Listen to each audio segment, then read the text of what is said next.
درود بر همه شما دوستان عزیز. قسمت دوم از فصل سوم آموزش‌های کانال وان مین لرنینگ رو با موضوع آنباکسینگ مودم یوتل مشاهده می‌کنید. من میلاد محمودی هستم. در این قسمت به بررسی تجهیزات داخل جعبه مودم می‌پردازیم. امیدوارم که از این آموزش لذت ببرید. بریم که این آموزش رو با هم ببینیم. شما وقتی که مودم یوتل A154 رو خریداری می‌کنید و از جعبه درش میارید چه این قطعاتی رو داخلش می‌بینید.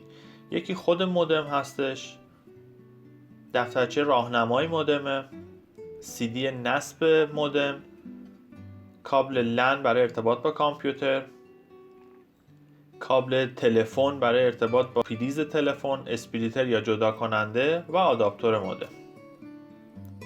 دستگاه مودم شامل یک آنتن وایرلس با قدرت 5 دسیبل. پشت مودم شامل دکمه پاور برای روشن خاموش کردن مودم، قسمتی برای قرارگیری آداپتور و 4 پورت لن ارتباطمون رو با کامپیوتر برقرار میکنه و یک پورت برای ارتباط خط تلفن. روی مودم شامل 2 تا دکمه هستش، WLAN و WPS برای ارتباط شبکه بیسیم و یک سری چراغ که نمایشگر روشن بودن، خاموش بودن، ارتباط کابل لن و همچنین ارتباط اینترنت با دستگاه مودممون هستش و همچنین 2 تا دکمه برای WPS و WLAN که روشن بودن یا بهتر بگیم فعال بودن یا غیر فعال بودن ارتباط وایرلسی رو به ما نشون میده. برای برقراری ارتباط اینترنتیتون یک سیم تلفن نیاز دارید که مستقیم از پریز بخوره به پشت مودم قسمت DSL.